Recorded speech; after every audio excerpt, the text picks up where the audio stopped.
Vous êtes sur Média 1, merci de nous rester fidèles. Soyez les bienvenus dans ce nouveau numéro de votre émission Génération News, l'émission qui prend à cœur toutes les problématiques liées à la jeunesse, mais également tout ce qui fait le buzz sur Internet. Vous connaissez le procédé de l'émission, scindé en deux parties. La première, elle, sera consacrée à la solitude. Est-ce qu'aujourd'hui la solitude est perçue comme ami ou ennemi de la sollicitude? Des éléments de réponse en première partie d'émission. Et en deuxième partie d'émission, immersion cette fois-ci dans le cercle familial. Nous allons parler de l'aide parentale, jusqu'où cette aide est censée aller et à quel moment stopper évidemment cette aide parentale. Des éléments de réponse en fin d'émission avec mes invités sur ce plateau Génération News. Ce sont des habitués, ils sont avec moi. Évidemment aujourd'hui, Edwin, étudiant en droit. Merci d'avoir répondu à l'invitation de Génération News. Toujours un plaisir d'être parmi vous. Plaisir partagé, on l'espère également pour Elvis, étudiant en génie civil. Merci d'avoir répondu à l'invitation de Génération News. Merci Régis. On continue la phase présentation avec Eric, diplômé en sciences politiques. Merci d'avoir répondu à l'invitation de Média. C'est moi qui vous remercie. Et on termine cette phase de présentation avec la seule femme sur ce plateau, Nandy-Reine, diplômée en journalisme et communication. Merci d'avoir répondu à l'invitation de Génération News. C'est un plaisir pour moi d'être là. Les amis, nous allons tout de suite entrer dans le vif du sujet. Avec la première thématique, on parle de la solitude. Mais avant évidemment d'entrer dans le vif du sujet, Edwin, définition des mots-clés, histoire de bien camper la thématique avant d'aller en profondeur. Solitude et sollicitude, quelle définition donnerais-tu à ces deux termes? Alors, solitude et sollicitude, je donnerai des définitions assez simples pour que l'on puisse bien cerner de quoi est-ce qu'il s'agit. D'accord. Solitude, ici, renvoie au comportement d'une personne qui a tendance à se replier vers elle-même. Chose que l'on dit encore très souvent, une personne qui vit en autarcie.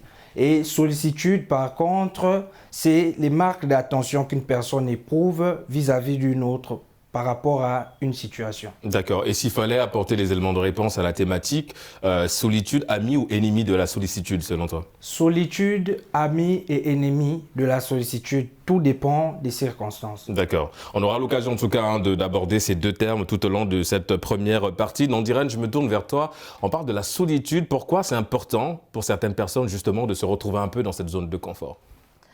Déjà, pour tout être humain, il est important de se remettre en question. Il est important d'être dans son coin, à essayer de s'apprécier soi-même, essayer de se découvrir ou disons de se redécouvrir, de se reconnecter à soi-même. Et je pense qu'il est vraiment important pour tout être humain d'être dans son coin. D'accord, c'est vrai, important d'être dans sa zone de confort un petit peu. Mais est-ce qu'il y a des dangers quelque part? Le fait d'être un peu trop seul, est-ce qu'il y a des risques? Oui, oui.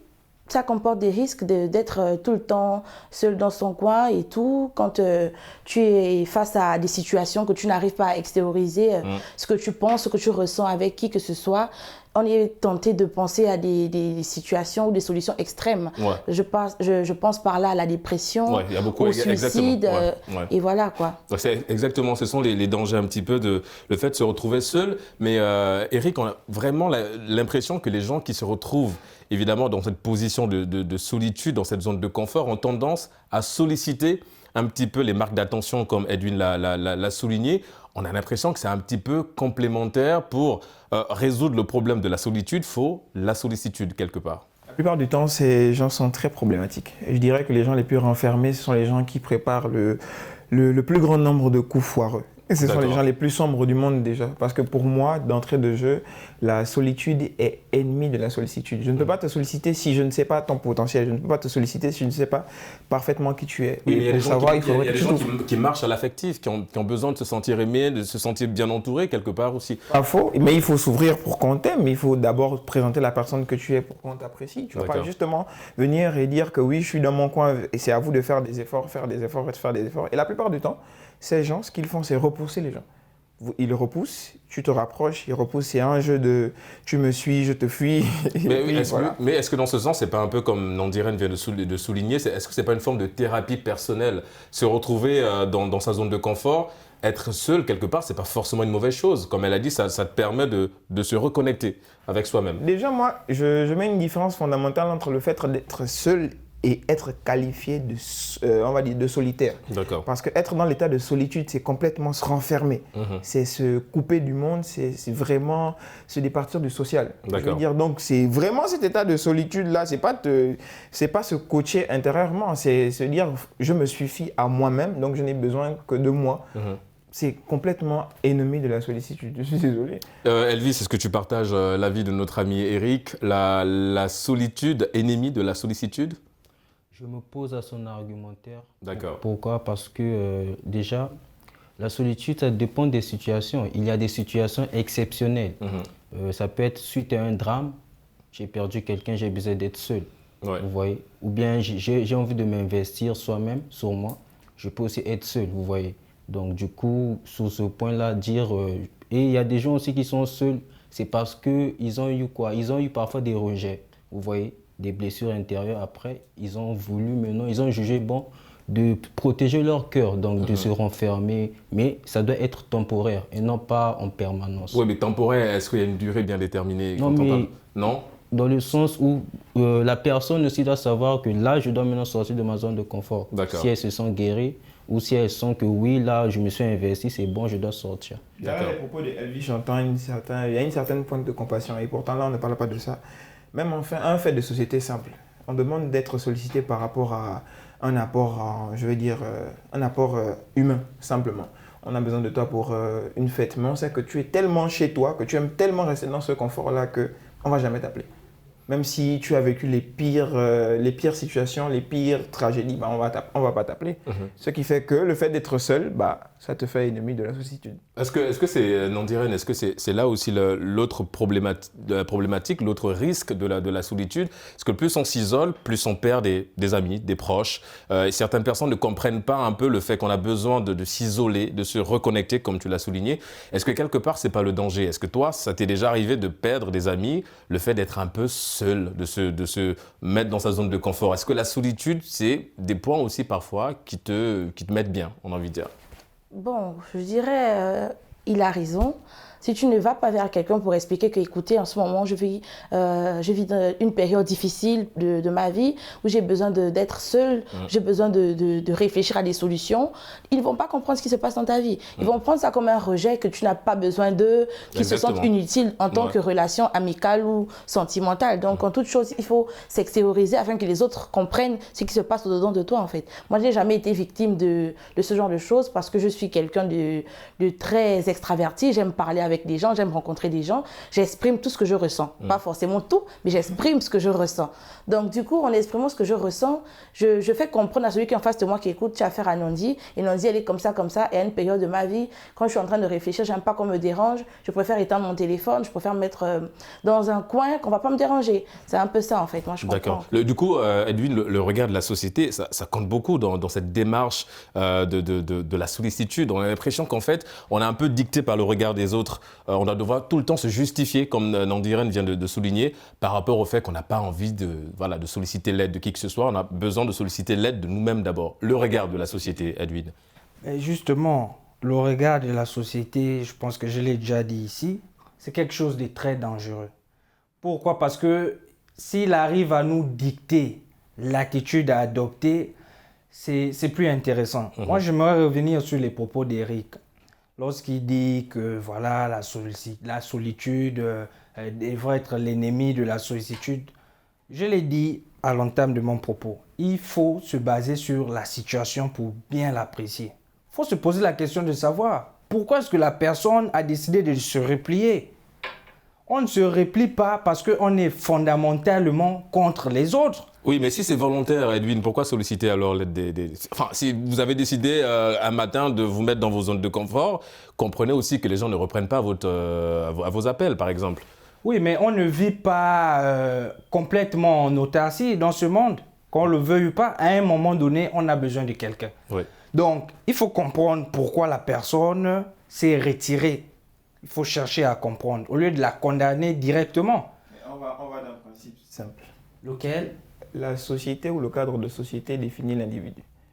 C'est donc le fait de te regarder le fait qu'il y ait quelqu'un qui te regarde qui fait que toi tu existes en tant qu'individu. Donc si il y a quelqu'un qui te regarde et qui te qualifie ou alors qui te définit en tant qu'individu, c'est cette personne-là dont tu as besoin. On ne va pas revenir dans le problème de je sais pas, le diable c'est l'autre ou bien ce problème philosophique. L'enfer c'est l'autre. L'enfer c'est l'autre. On va revenir dans ce problème philosophique-là. Même Dieu, au commencement, ayant créé l'homme, s'est dit que l'homme n'était pas bien seul. Il lui a fait une aide qui est la femme.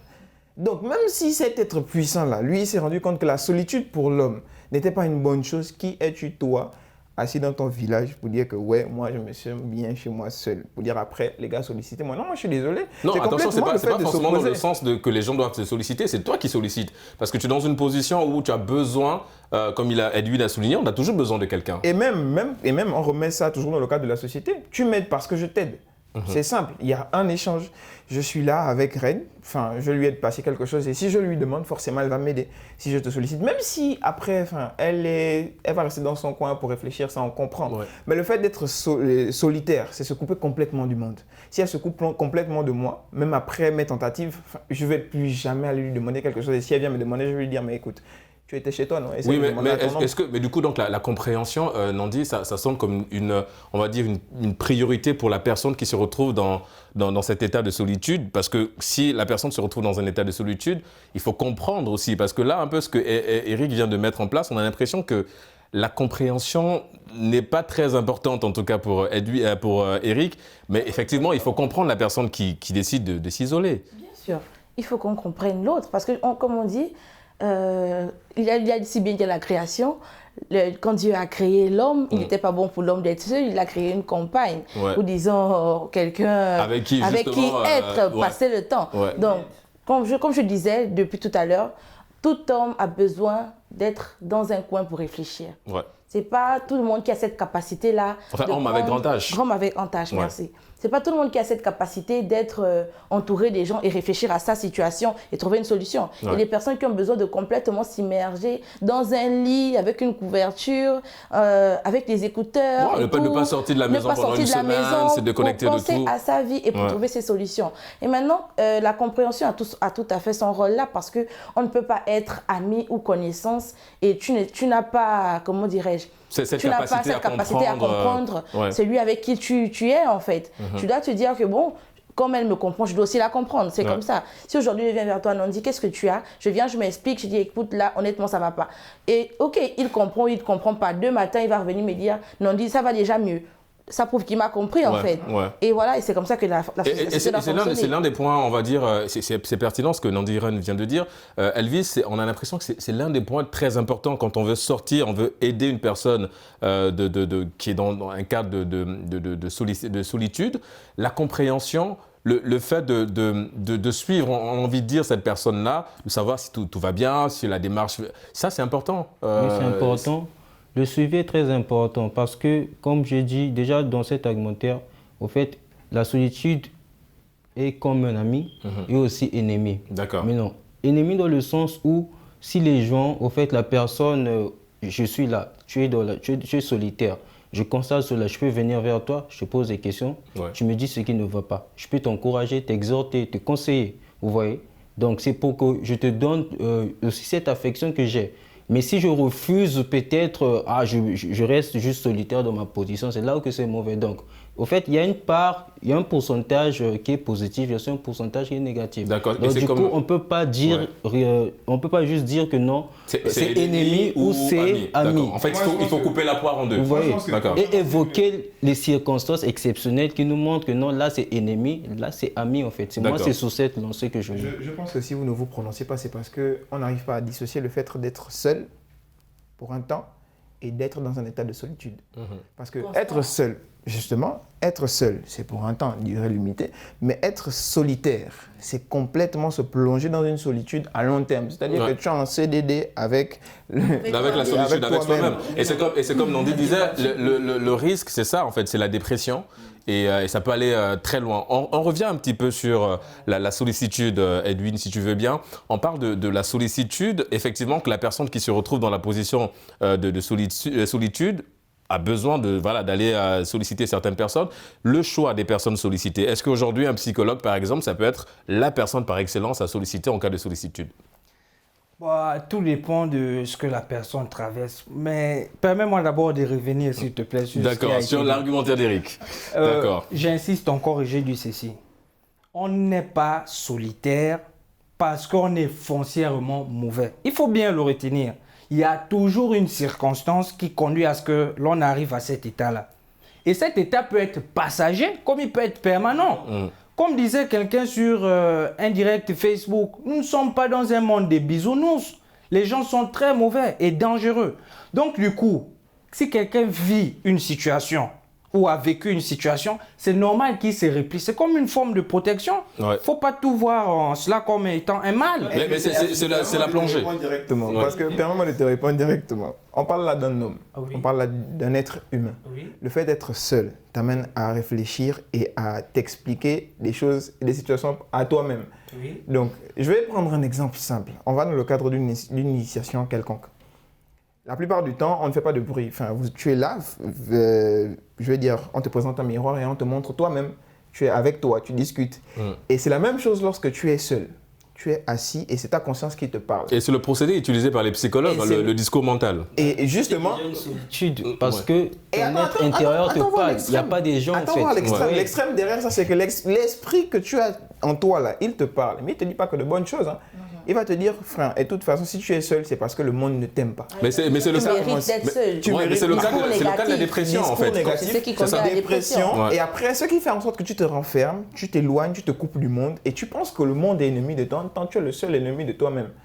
Tu vois, ce qui fait en sorte que tu deviens une personne mauvaise et néfaste pour les autres. Tu pollues toi-même ton atmosphère et tu vas réussir à polluer les autres. En ne t'ouvrant complètement pas aux autres, tu deviens la personne la plus noire possible. Parce que c'est une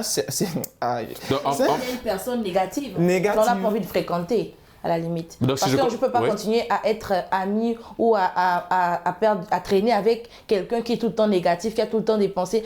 Non, dis-donc, toi, tu es moche quand même. Tu ne peux pas ne pas apprécier tout ce que tu vois, en fait. Voilà, je ne peux pas être grincheux longueur de journée. Donc je pense qu'on ne se comprend pas. En fait, c'est la circonstance et le temps qui détermine. On ne se comprend pas. Pourquoi? Parce que j'ai comme l'impression que pour vous, les personnes qui décident de s'isoler sont foncièrement mauvaises. Raison pour laquelle je dis ceci. Lui, il relativise. Je dis ceci depuis le début. Il faut comprendre les circonstances. Il faut comprendre pourquoi est-ce que la personne adopte cette attitude. C'est forcément parce qu'il y a eu des antécédents. Nous vivons dans un monde où il y a des situations qui se produisent tous les jours. Des gens traversent des choses que vous n'imaginez même pas. Mais tu sais, le fait de lever la voix ne nous fait pas rentrer l'idée plus facilement dans l'oreille. Tu sais, là, on ne te parle pas d'être foncièrement mauvais. On te dit, le processus d'être seul t'amène à être mauvais. C'est peut-être pas une fin en soi. C'est peut-être pas la fin. Oui, mais non, lui, ce qu'il dit... Mais Eric, ce qu'il dit aussi, est-ce que c'est automatique? C'est-à-dire, est-ce que si je me mets dans un état de solitude, ça veut forcément dire que je suis une mauvaise personne? Je commence par dire qu'on vit une situation quelconque. Oui. On vit une tragédie. Quelqu'un qu'on a perdu. Une situation, par exemple, de Goumin, disons ça. Ou alors un ami qui nous a trahis et après on décide de ne plus en avoir. Je reste dans ma chambre et je commence à réfléchir. Ça va commencer par une petite idée pour dire l'ami en question est mauvais. S'il est mauvais, toutes les personnes avec qui il rigole sont mauvaises. C'est-à-dire son cercle d'amis, ses parents et son cercle, on va dire, professionnel. Ouais. Ça élargit déjà ton champ de pensée. Et si tu commences à dire que tout ce monde-là est mauvais, ça veut dire que... Foncièrement, toi également, tu deviens un petit peu dans ce côté-là. Oui, mais après, effectivement, c'est à relativiser parce que toutes les personnes ne pensent pas comme ça aussi. Tu vois, c'est comme il dit, ça dépend de la situation, ça dépend de ce qu'on a vécu également. Il y a des gens qui sont dans un état de solitude, mais qui sortent de là avec un état plutôt... Il y a une démonstration. Edwin n'a pas tout à fait raison, comme il n'a pas complètement tort. Je veux dire par là que toute personne vit des situations complètement différentes. Ouais. C'est-à-dire, chacun se remet de sa peine, de sa déception, d'une situation difficile à son rythme et à sa manière. Ouais. Donc, je veux dire par là que si Edwin, aujourd'hui, a eu un problème et il n'a pas su, communiquer avec ceux qui l'entourent pour dire que je suis dans cette situation parce que j'ai vécu ça. Ça va pas, ceux qui sont en face de lui ne vont pas comprendre pourquoi Edwin est comme ça. Pourquoi automatiquement il a changé. Nous, toutes les sciences le démontrent, toutes les sciences le prouvent. C'est-à-dire qu'on peut passer de sciences naturelles.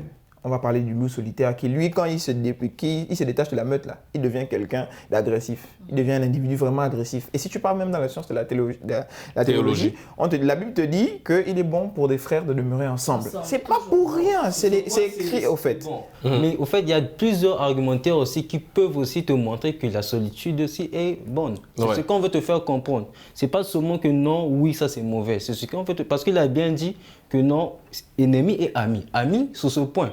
Mais c'est ennemi d'autres points. Eric il veut que vous vous positionnez de façon directe. Voilà. Ne pas couper la poire en deux. Eric, il veut se positionner direct. Et Elvis ramène à le fait d'être seul, ce qui est temporaire. Mais là, on te parle... C'est le côté solitaire. On te parle d'un contrat à durée indéterminée avec ta vie. Non, là, ça peut transformer la personne. Voilà pourquoi je dis on ne se comprend pas. On s'entend, mais on se comprend. Il faut chercher à comprendre. C'est bien beau de condamner, de se dire que les personnes qui sont solitaires sont foncièrement mauvaises. Parce que c'est l'impression que tu donnes, mon cher Eric. Je dis ceci, que tout dépend des circonstances. Les gens traversent des situations des plus faciles aux plus difficiles. Donc il faut chercher à comprendre pourquoi la personne est dans cette situation. Comme ça, peut-être tu auras une meilleure façon d'apprécier. Oui, exactement. Un exemple, si elle veut par exemple... Parce que si tu te dis de manière catégorique... Mais attends, Nandiren, tu nous l'as dit, non? Si tu veux rester seul dans un coin, tu dis à quelqu'un, écoute, je n'ai pas envie de discuter, je coupe mon téléphone. Au moins, on sait que c'est pour une durée déterminée. Elle va rester, elle va réfléchir. Et mais est-ce qu'on a tout le temps besoin de dire aux gens? C'est ça aussi le problème. Est-ce qu'on a besoin de se justifier? C'est pas tout le monde qui comprend le langage des signes ou bien le langage de muet. Parce que moi, je n'ai pas forcément besoin d'écrire sur mon visage à tout le monde qui, voilà, faut dire, je suis off, voilà. Il y a des gens, quand ils te regardent, ils se disent, non, là, la personne a comme l'attitude qu'elle a, elle n'a pas envie de communiquer, elle n'a pas envie d'être emmerdée. C'est comme ça, en fait. Ouais. On n'a pas besoin de se justifier forcément, mais... Et quel pourrait être l'impact, justement, Elvis, de la famille, la famille dans le fait de te sortir un peu de cette solitude-là? On parle de la sollicitude. Quel pourrait être l'impact, le rôle de la famille? Bon, ça c'est sur quel plan financier ou... Non, peu importe le plan, c'est-à-dire que ça peut être social, ça peut être un plan purement humain. Quel peut être le rôle de la famille dans ce sens-là? Ce que je veux dire, c'est peut-être la famille peut, comment on appelle ça? C'est lorsque, pour le cas d'un étudiant, lorsqu'il va commencer à travailler, ça va le permettre à être indépendant, plus autonome aussi et se chercher seul au fait. Est-ce que toi, tu t'es déjà retrouvé dans un état de solitude?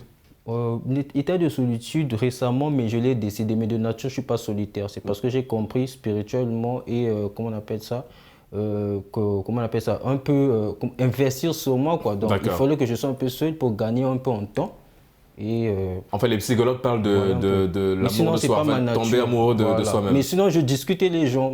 C'est juste que j'ai besoin de temps pour s'investir sur moi-même. Est-ce que ça, du coup, à l'image de Eric et Nandiren, est-ce que ça, c'est des choses que tu informes? Est-ce que tu as communiqué sur le fait que tu as besoin d'être seul pour que les gens comprennent un peu le fait que si on appelle Elvis, il n'y a pas de retour? Je n'ai pas communiqué, mais lorsque c'est une personne qui veut vraiment se rapprocher, tel que récemment, il y a quelqu'un qui m'a dit non, je veux venir chez toi parce qu'il y a ma belle-mère qui vient, donc je dois libérer la maison pour venir avec elle. J'ai dit non. Pour le moment, j'ai besoin d'être seul. Ouais. Mais auparavant, il était venu chez moi. D'accord. Vous voyez, mais il n'a pas creusé les informations, je me suis arrêté là. D'accord. Et le jugement aussi, Nandiren, c'est vrai que beaucoup de personnes, on a parlé, on perd parfois des amis, des proches quand on décide de se mettre dans cet état, dans cette zone de confort. Mais parfois, on a des retours très négatifs de ces mêmes personnes-là. Comment tu gères ça si jamais, évidemment, tu te retrouves dans une possible situation? Si je me retrouve dans ce genre de situation, je vais justement les laisser penser ce qu'ils veulent de moi. En fait. Mais est-ce que ça, c'est pas censé être justement te renfermer davantage dans ce côté solitaire? Non, ça ne me renfermera pas davantage. Ça me permet juste de voir qui est en face de moi, qui est vraiment ami ou qui est vraiment ennemi en fait. Ou bien cette personne qui est contre mon progrès. Parce que je me dis, si je me replie sur moi-même, j'ai mes raisons particulières. C'est pour grandir, c'est pour, comme le Elvis a dit, c'est pour investir sur moi. Et si tu n'es pas content que j'investisse sur moi, tu trouves des défauts, tu trouves des difficultés, tu trouves de diable en fait en ça, c'est que tu n'es pas fait pour être avec moi. Donc autant que les chemins se séparent, je dirais. Et on revient sur le rôle de la famille, Edwin, l'impact, quel pourrait être ce rôle-là, au-delà effectivement de pousser l'être humain à grandir, mais la solitude, la famille aussi peut mal recevoir le fait qu'on décide, nous, de s'isoler de nos grandes sœurs, de nos grands frères. Comment expliquer à la famille qu'on a besoin, quand on sait que la famille, c'est l'école de la vie, on a tout le temps besoin de papa, maman, nos frères et sœurs, c'est même le seul endroit où on a la possibilité de puiser la force. Mais comment expliquer à ces personnes qu'on n'a plus envie pour un moment d'eux, on n'a plus besoin d'eux pour un moment? Bon, le problème dans cette affaire, en réalité, c'est comme tu l'as dit, c'est le regard. Les gens ne comprennent pas forcément pourquoi on se replie. Et comme je l'ai dit, c'est des situations qui nous emmènent à nous replier. Je prends un cas simple, un étudiant. Il est en famille, il a l'habitude de discuter avec frères, sœurs et tout. Il prépare son diplôme de fin de cycle. Du jour au lendemain, il dit, écoutez, moi, on va plus prendre le repas ensemble. Je vais peut-être le prendre plus tôt parce que je dois me reposer et après travailler. Les parents, ils vont pas forcément comprendre. Ou les amis même, l'entourage, pour dire simple. Que vous avez vraiment besoin de ce temps pour vous concentrer sur quelque chose, sur votre avenir. Ouais. Ils vont automatiquement commencer à se dire que non, il devient mauvais, il ne veut plus rester avec les autres et tout. Ouais. Vous pourrez utiliser tous les arguments que vous voulez. En fait, pour eux, c'est clair qu'Edwin est dans une position où il n'a plus besoin, il va plus nous aider, il va se retrouver dans une situation assez compliquée. La transition est toute faite. On marque une courte pause avant de se retrouver en deuxième partie d'émission. On aura le temps, Nandiren, de revenir sur la deuxième thématique. On parlera de l'aide parentale. On marque une courte pause. À tout de suite.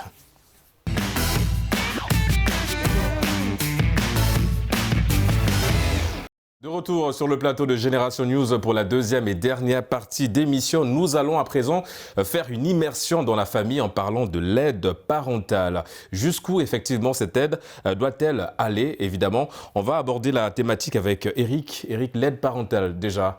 Premièrement, pourquoi c'est important de valoriser cette aide parentale? Je dirais que l'aide parentale est importante dans le sens où l'aide parentale nous aide à nous construire. D'accord. Parce qu'on vient au monde, on vient dépendant même de nos parents, mais on vient insignifiant face à la vie réelle, donc insignifiant face aux enjeux de la société et tout. Donc l'aide parentale est là justement pour nous propulser à un seuil où on arrive justement à relever ces enjeux-là.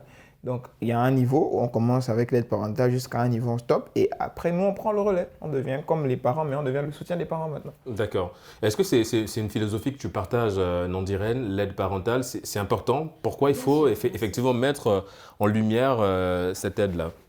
L'aide parentale est très importante, il faut le dire. Parce que sans nos parents, nous disons la plupart d'entre nous, sans nos parents, nous ne serions pas là où nous sommes, bien ce que nous sommes. C'est-à-dire, si nos parents avaient été des missionnaires, c'est-à-dire qu'ils nous ont laissés dans l'arène du combat, débrouillez-vous vous-même et tout, chacun d'entre nous aurait pris un chemin qu'on ne peut pas juger parce qu'ils n'ont pas eu le soutien de leurs parents. Donc moi, je crois que l'aide parentale est vraiment, vraiment, vraiment très importante. Mais jusqu'où doit aller cette aide? Cette aide doit aller jusqu'à ce que son enfant puisse voler de ses propres ailes. Tant qu'un parent a les moyens d'aider son enfant, il doit le faire. C'est son devoir. Il doit aider son enfant, il doit le pousser à avoir ses propres moyens. Maintenant, il y a des parents aussi, effectivement, qui ont tout fait pour pouvoir emmener leurs enfants à avoir leur indépendance financière. Et ces enfants sont toujours paresseux. Ils ne font rien de tout ce que les parents ont pu faire. Et dans ce cas-là, les parents qui démissionnent, on les comprend. Ouais. Donc, c'est pour dire que, voilà, à un moment donné, l'aide parentale doit s'arrêter. D'accord. Edwin, est-ce que c'est un avis aussi partagé? À un moment donné, il faut savoir dire stop. Les parents doivent se dire aussi à un moment donné, on a beaucoup trop investi sur la personne et qu'il n'y a pas de retour. Il faut à un moment donné stopper l'aide sur le plan financier. Bah, justement, nous sommes de coutume ancestrale ou du moins traditionnelle. Et chez nous, l'aide constitue la première des ressources. Pourquoi? Parce qu'on ne peut pas évoluer tout seul et on a toujours besoin de quelqu'un. Mais maintenant, la difficulté se situe à quel niveau? C'est lorsque cette aide plonge les personnes à un état de dépendance. Là, c'est dangereux parce qu'elles paraissent, comme elle l'a dit, elles n'arrivent pas à s'épanouir. Vu qu'elles se disent, je vais prendre les propos d'un comédien gabonais, Omar Defunzo, qui disait lors d'un sketch que chez nous en Afrique, quand le père est ministre, c'est toute la famille qui a un statut ministériel. Quand l'oncle est député, c'est toute la famille qui a un statut parlementaire.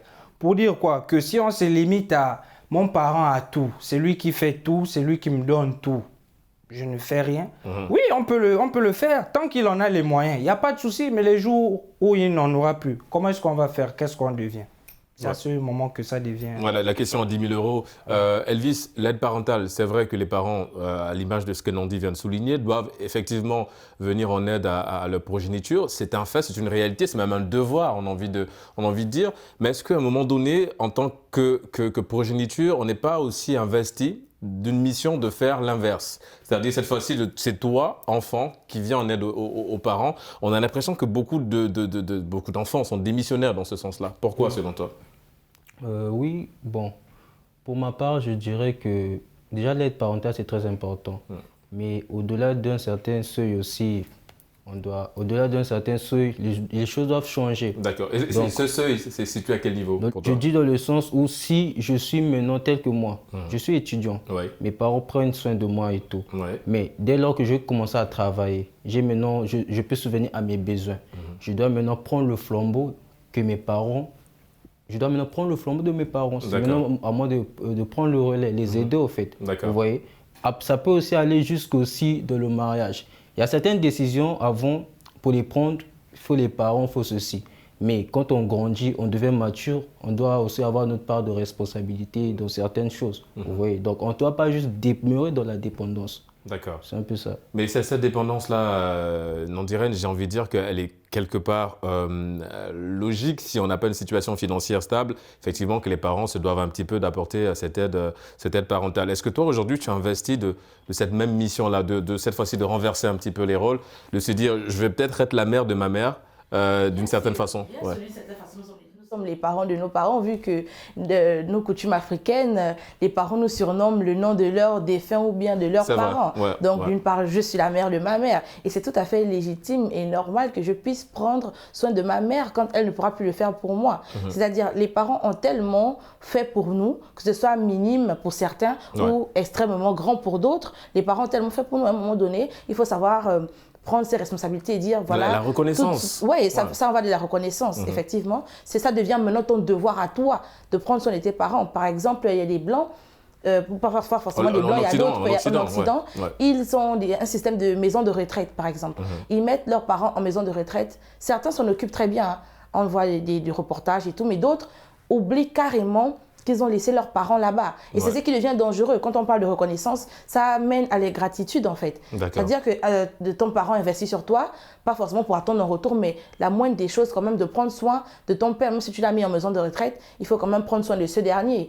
Voilà ce que je veux dire. Et effectivement, ça c'est un autre débat, mais c'est un fait. Les maisons de retraite aussi, c'est ces endroits où on a l'impression que les enfants veulent se débarrasser un petit peu de leurs parents. C'est une impression, mais effectivement, c'est une impression de façon générale. Chacun donnera son avis là-dessus. Mais effectivement, ça sonne un peu bizarre lorsqu'on est confronté à une telle situation. Edwin, Nandiren parlait justement de ce rôle-là. Effectivement, nos parents sont quelque part nos enfants, entre guillemets, et effectivement, on se doit de s'en occuper également. Mais est-ce qu'il n'y a pas de risque aussi de trop donner aux parents, au risque de s'oublier soi-même? On part du principe qu'on a une famille aussi, et si on donne tout à notre famille, qu'en est-il de la nôtre? Oui, c'est justement cela le souci. En fait, moi, je me dis que lorsqu'on parle de parents, il faut différencier. Ou du moins, il faut faire la part des choses. Mon père, ma mère, ma grand-mère, mon grand-père sont des personnes grâce à qui je suis ce que je suis aujourd'hui. Donc, tant que j'aurai les moyens de m'en occuper, je le ferai. Maintenant, en ce qui concerne les frères et sœurs, c'est peut-être là où il faut relativiser. Pourquoi? Parce que je ne peux pas être milliardaire aujourd'hui. Mes frères et sœurs, je ne passe mon temps qu'à les gâter. Je ne réfléchis pas à comment est-ce qu'ils peuvent être indépendants. Donc le confort parental conduit à la paresse, quelque part. Mais en quelque sorte, on le voit très bien dans certaines de nos familles. C'est-à-dire, comme je l'ai dit, l'oncle est ministre, l'oncle est député, on se dit que ça y est, c'est fini. On ne fait plus rien. Deux fois, on a des compétences où on sait faire des choses. Par exemple, faire des crêpes. On ne peut pas aller vers lui et lui dire que, écoute, tonton, j'ai besoin de 20 000 francs pour prendre du lait, de la farine et tout, et commencer à lancer une activité. Un business, sur les on va plutôt aller lui dire, ah, tonton, c'est là, j'ai besoin de ça, ça. Mais on ne fait même rien avec ce qu'on sollicite. Et du coup, ça, si la personne aussi encourage ça, parce qu'il faut le dire aussi, certains encouragent ou certains aiment ça, ça dépend. Ben, on se retrouve dans ce genre de situation où on passe le temps à aider ses proches et on oublie qu'on a des proches aussi. Donc, comme tu l'as dit, la famille, la femme et les enfants. Et ça devient problématique à la fin. Pourquoi? Parce que c'est ce genre de personnes à qui on dira demain, il était là aux affaires, il n'a rien fait, il n'a pas investi. On oublie que s'il ne l'a pas fait, c'est parce qu'il a pris en charge. Je pense que tu es quand même allé à l'extrême. C'est vrai que je ne m'oppose pas à ce que tu dis, hein. C'est totalement vrai, mais tu es allé dans un côté extrémiste, on va dire. Lorsqu'on disait ici que l'aide parentale est importante pour se construire, pour devenir ce qu'on nous sommes actuellement, mais c'est pour un but précis. Le but est donc de prendre le relais. Prendre le relais dans quel sens? C'est là où il faudrait se positionner. Moi, je dirais que c'est prendre le relais pour justement construire quelqu'un d'autre. En attendant nos enfants, on construit nos petits frères. On construit les frères qui n'ont justement pas pu suivre le bon cheminement de cette construction-là. Les parents n'ont pas forcément besoin de notre reconnaissance parce que la plupart du temps, ils sont vieux, ils ont besoin d'une retraite paisible au village, à faire quelque chose qu'ils aiment, mais ils nous donnent la mission à nous, qui avons réussi, de prendre soin de nos frères qui n'ont pas eu le même chemin que nous. Donc, on prend le relais de nos parents pour justement aider nos frères à se construire. Si aujourd'hui je suis ministre, mon frère a le statut ministériel, pas parce qu'il va être dans un confort, non, mais parce qu'il apprendra de moi.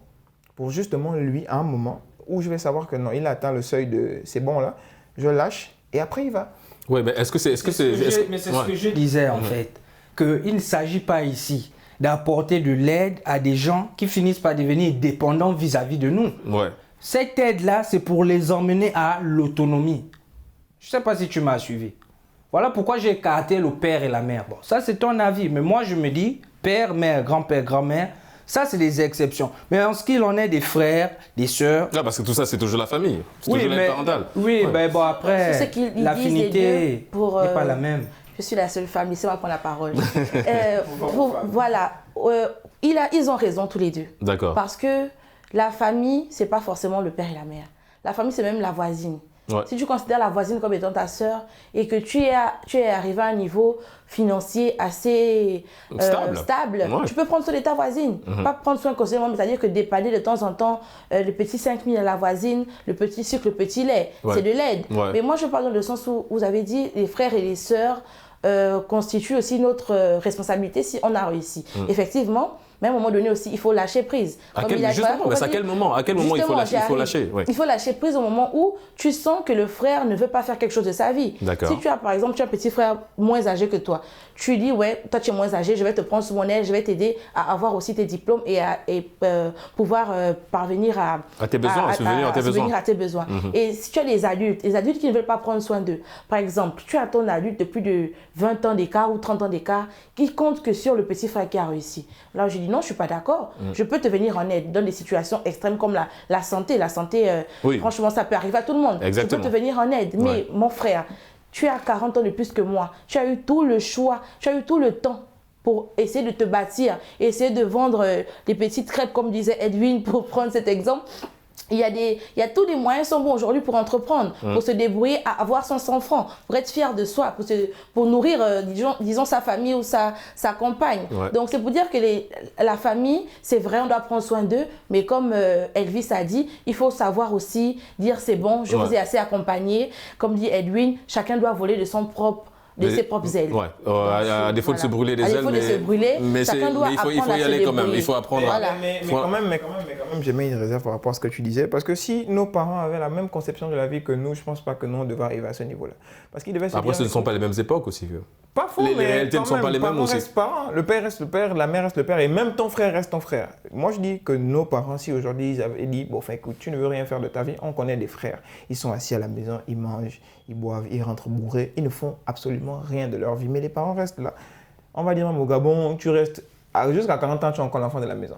40 ans, tu discutes encore les plats à la maison. 40 ans, tu as encore le tour de laver. On vit tous cette situation quelque part dans notre famille élargie, mais il faut comprendre que les parents, c'est leur devoir de se lever de leurs enfants. Oui, parce que c'est leur devoir, parce que ce sont eux qui tombent au monde. C'est leur loi, ils s'engagent officiellement, je pense, jusqu'à un certain âge. Effectivement, mais le devoir moral, en tant que parent, qui dit que moi j'ai mis mon fils au monde, même jusqu'à 50 ans, c'est mon enfant, okay, donc je dois m'occuper de mon enfant. Donc le devoir moral ne s'applique pas à nous, le devoir moral ne s'applique pas à nous, vu que notre frère reste notre frère jusqu'à, je ne sais pas, il est... Notre frère reste notre frère, oui, on a aussi un devoir de s'occuper de notre frère et soeur, mais pas comme la responsabilité des parents. C'est autre chose, c'est autre chose. On parle d'aide parentale, on parle de relais. Je prends le relais de ma mère. Moi, je vais dire, ma mère, elle s'est occupée de nous sommes trois. Depuis jusqu'à là, elle s'occupe toujours de nous trois, toujours elle et tout. Maintenant, si je prends le relais de ma mère et que j'ai des frères... Elle s'appelle comment, maman? Huguette. Huguette, d'accord. On salue maman Huguette alors. Donc, si je dis que je prends le relais de ma mère actuellement et que je prends vraiment son relais, c'est-à-dire que je prends toutes les responsabilités qu'elle a sur son dos. Je vais donc m'occuper de Denis, je vais m'occuper d'Ivan et je m'occuperai donc de toutes les personnes qui sont sur sa responsabilité, en fait. Donc, Justement, donc ils ne vont nullement leur dépendance ne va nullement m'énerver ou leur dépendance ne va pas mais on peut te l'accorder, tu le dis parce que peut-être c'est toi, c'est ton ressenti. Je pense qu'il est prêt. Voilà, Je pense qu'Eric est dans une posture. Il est prêt à prendre soin de ses frères et sœurs jusqu'à ce qu'il... Voilà. On va écouter d'abord Elvis avant. Edwin, je viens à toi. Elvis, évidemment, aider les parents, c'est bien, mais à un moment donné, il faut savoir dire stop aussi. C'est bien ça, si on résume un petit peu ce que nos amis ont avancé sur le plateau. Bon, pour moi, déjà, au fait, honorer ses parents, honorer sa famille, c'est un commandement déjà, au fait. Oui. C'est fort pour qu'on puisse prospérer aussi, avoir une longévité. D'accord. Oui. Donc, du coup, c'est juste qu'on ne doit pas... On peut soulager les besoins de nos frères, mais on doit analyser, évaluer. Quand je fais ceci, mais bon, je le donne ceci, il ne fait rien avec. Je préfère le donner soit 50 000, on achète des poules, lance-toi dans l'élevage. D'accord. Là, au moins, ça le pousser. Non, mais c'est déjà. Ça le pousser. Mais c'est de l'aide aussi. Ça va le pousser. Il apprend à voler. Oui, ça va le pousser à être dépendant, dynamique et autonome. Parce que ce que j'ai aimé chez les Rwandais, c'est quoi? Quand, comment on appelle ça? Il y a quelqu'un qui est aisé de la famille. On vient le voir. On te donne 5 000, c'est bon. Prochainement, on ne va pas te donner 5 000. On va te donner de l'argent, on va exercer quelque chose. Si tu reviens la 3e fois, ils vont plus te gérer. Ils s'en foutent maintenant de ce que tu vas dire. Parce qu'ils ont dit, oh, tu as donné l'argent, tu es un homme quand même. Moi, c'est sous cette vision que je suis. D'accord. Toi, la vision, c'est honorer la famille et pousser aussi à être dépendant, en fait. Oui. D'accord. Indépendant. Oui, Edwin. Ben, il va dans le même sens que moi. J'aimerais rappeler à Eric que la vie dans laquelle nous évoluons est imprévisible. C'est vrai. Vous pouvez avoir les moyens aujourd'hui. Vous pouvez être multimilliardaire aujourd'hui. Vous vous occupez de tous. En une fraction de seconde, il y a un déclic que vous perdez tout. Comment est-ce que vous allez faire? Si vous avez habitué vos jeunes frères, Ivan et Denis, à ne compter que sur vous, c'est un réel danger, moi je pense, lorsqu'on atteint un certain niveau. Quelque part, ouais. Je pense qu'après, c'est une attaque personnelle, je veux dire. Je vais donc non, c'est pas si personnel que ça. Non. Il y a les prénoms de mes frères ici. C'est sur le plateau. Non, mais tu les as cités, mon cher. Tu les as cités. On a cité ma mère, tu vas pas citer. Je dirais que c'est comme tu dis, la vie est imprévisible. J'ai un statut ministériel aujourd'hui et demain, je ne peux pas l'avoir. Exactement. Mais le problème, c'est qu'est-ce que j'aurais fait de ce que j'aurais amassé en tant que ministre? J'aurais pris ça et j'aurais aidé au maximum ma famille. Derrière, je suis pauvre, derrière, je n'ai plus rien.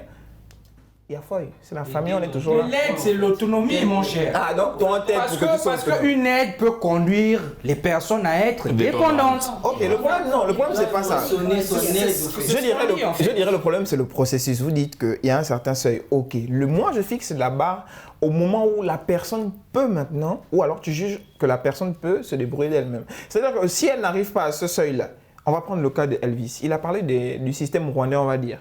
Les Rwandais, ils t'aident 1-2 fois et la 3e fois, on ne t'aide plus. C'est qu'ils estiment que bon, on n'a plus rien à faire avec toi, donc notre aide, tu n'as plus besoin de ça.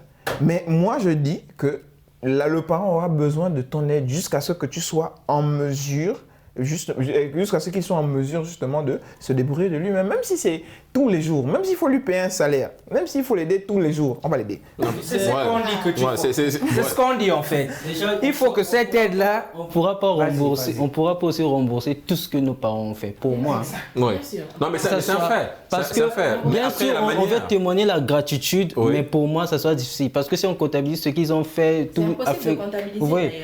D'accord. Ouais, ça ne doit pas être un fardeau un jour. Si tu commences à additionner tous les mandats qu'ils ont envoyés depuis la première jusqu'au master. Même l'affection, c'est cher. L'amour. Cette responsabilité qu'on éprouve là, je pense que c'est une conception purement africaine. Je m'explique. Parce que l'Africain se dit avoir une dette envers son parent. L'Européen se dit, moi, à 16 ans, quand j'ai mon boulot et j'ai autre, je me casse de la maison. Les parents deviennent les grands-parents de mes enfants. C'est fini. Ils ne sont même plus mes parents. Parce qu'ils n'ont plus rien à me dire, ils ne participent en rien dans ce que j'ai entrepris. Ils enlèvent complètement le côté parent, en fait. Ça reste juste le nom. C'est juste une dénomination. Je pense que jusqu'à preuve du contraire, nous sommes encore sur le continent africain. Donc on parle de Mentalité universelle. Non, on parle de nos réalités. On va pas se mettre à parler Internet. Non, mais il a raison. Non, il faut pas. Parlons de nos réalités. Il faut pas parler des réalités des autres parce qu'on ne les vit pas. Tu as parlé du rattachement patriotique, genre tes parents et tout, mais là tu dis que en Europe, on fait. Tu es dans quel côté? Non, revenons en Afrique. Eric, il est sorti un petit peu. Il a voyagé. Eric, on va revenir en Afrique. On revient en Afrique. Edwin, on va laisser Edwin déjà terminer son argumentaire. Oui, Edwin, les réalités africaines. Oui, je sais que les réalités africaines sont celles-là. C'est que si quelqu'un réussit, c'est toute la communauté, j'ai envie de dire, qui a réussi. Parce qu'il faut le dire, ça ne se limite pas qu'à la famille. Le village, le clan, la tribu, ainsi de suite. La famille, c'est même le voisin. Le voisin, je dis. Oui, donc je dis tout l'entourage, tout l'environnement et tout le reste. Donc pour moi, je pense que lorsqu'on réussit, lorsqu'on atteint un certain niveau, la meilleure façon d'aider les gens, c'est de les rendre autonomes. Je suis ministre, je suis issu d'un village ou d'un quartier. C'est de mettre en place des mécanismes, qui permettent aux gens de se prendre en charge, de se prendre en main. Ouais, l'adage chinois qui dit qu'à défaut de te donner le poisson, je vais t'apprendre il faut apprendre les gens à pêcher. À un moment donné, ça va nous peser en fait. Tu peux essayer une mise en contexte et après tout le monde essaie de comprendre. Okay. Non, avant d'essayer, on va peut-être revenir. On te laissera le temps d'essayer, mon cher Eric, ne t'inquiète pas pour ça. Nandi, justement, pour aller dans le même sens, à un moment donné, c'est savoir dire stop. Mais je veux dire, comment on arrive à le dire à sa mère que, écoute, maman, c'est bon, cette fois-ci, je ne peux plus. Est-ce qu'il faut être direct ou bien il faut. Non, ça quand même, c'est très difficile, c'est dur. Parce que dire à ta mère, maman, je ne peux plus t'aider, c'est pas concevable pour moi. Je suis désolée. Tant que je pourrai, je ferai toujours pour mes parents. Est-ce que ta maman, elle le sait? Elle sait, elle doit savoir ça. Même si j'ai 100 francs, elle me demande, je vais lui donner. D'accord. Elle s'appelle comment, maman? Elle s'appelle Maman Rose. Maman Rose, d'accord. On salue Maman Rose depuis Libreville, depuis le Gabon. Oui, l'hypothèse. La mise en contexte, mon cher Eric. Le parent dans ma mise en contexte, c'est l'État. Et les enfants sont donc la population rattachée à cet État. Oui.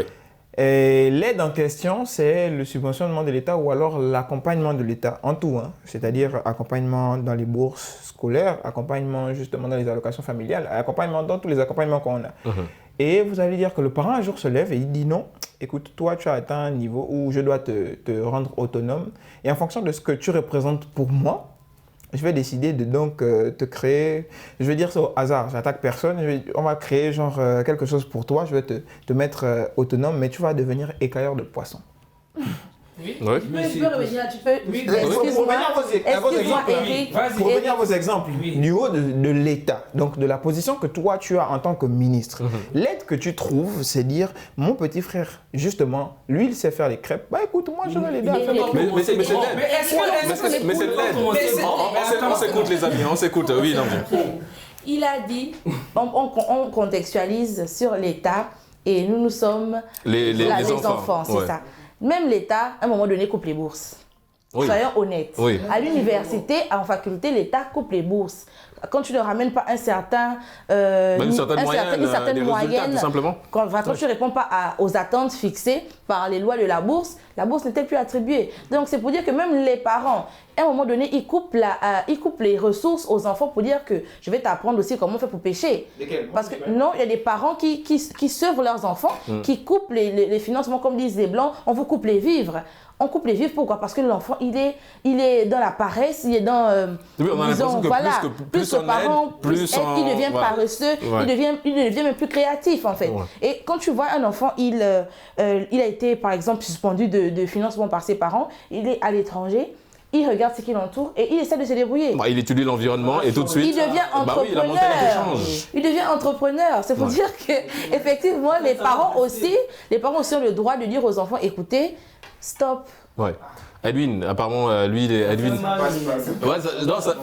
Edwin, est-ce que tu veux rebondir sur l'hypothèse de notre ami Eric? Oui. D'abord, par rapport à la question posée à Nandi, moi, mon père, ma mère, comme je l'ai dit d'abord, j'ai fait une faute. Mes pères, mes mères, mes grands-pères, mes grands-mères. Parce que chez nous, l'enfant appartient à tout le monde. Ouais. Vous ne viendrez jamais chez moi et vous demandez mon père. On va vous dire c'est celui-là son père. Non, c'est tous, ce sont mes papas. Donc, à ces personnes-là, je dois tout. Tous ceux dont j'ai besoin, ils ont toujours répondu favorablement. Je ne vois pas pourquoi, si je suis en situation de les aider, je ne le ferai pas. Maintenant, pour revenir à l'hypothèse de mon cher Eric. L'État t'accompagne. L'État te permet d'ouvrir une entreprise de poissons, on va dire. Tu commences écailleur. Moi, je ne vois pas ce qu'il y a de mal à commencer écailleur. C'est justement ça le problème, ou du moins le frein de certains Africains aujourd'hui. C'est qu'on choisit l'aide. C'est-à-dire, on se dit, on voit Elon Musk, par exemple, qui fait des beaux jours de la toile. On se dit qu'il est né comme ça. Mais non, si on fouillait dans son passé, on nous a dit que c'est des gens qui ont repris des années universitaires, d'autres n'ont pas le baccalauréat et tout. Donc, ils ont commencé à un certain niveau et ils ont grandi. C'est la même chose avec un écailleur. Si je veux qu'il soit écailleur, c'est pour le rendre autonome. Et normalement, c'est à lui de s'investir. Et demain, il peut justement investir. Pour devenir, demain, il peut avoir une pisciculture et tout ça, se lancer dans la pisciculture. Les amis, nous sommes allés très vite dans cette deuxième thématique. Nous sommes arrivés au terme de cette émission. Un tour de table, peut-être saluer vite fait des personnes. Elvis, peut-être des gens à saluer au pays. Je salue mon père Mathieu et ma mère. D'accord, il n'a pas coupé l'aide parentale encore. Hein. Non. Ça va. D'accord.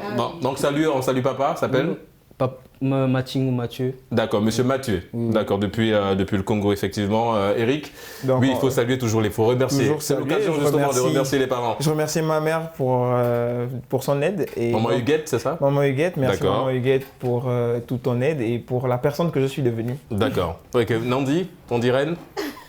Alors moi, je remercierai mon père, il s'appelle Mathurin. D'accord. Et ma mère s'appelle Rose. Je les remercie tous les deux pour tout ce qu'ils ont fait pour moi et tout ce qu'ils continuent de faire pour nous. D'accord, oui, parce qu'il y a des sœurs, il y a des frères et des sœurs toujours. Oui, évidemment. Merci. Edwin, en quelques mots. Juste remercier les populations de Mangungu dans le 3e arrondissement, quelque part au Gabon, qui nous suivent avec beaucoup d'intérêt. Exactement. Les amis, merci d'avoir participé à cette émission. Vous l'aurez compris, c'est la fin de Génération News. Merci de l'avoir suivi. On se donne rendez-vous samedi prochain pour d'autres thématiques liées à la jeunesse. Et d'ici là, n'oubliez pas, quoi qu'il arrive et quoi qu'il advienne, gardez le sourire en compagnie de nos programmes.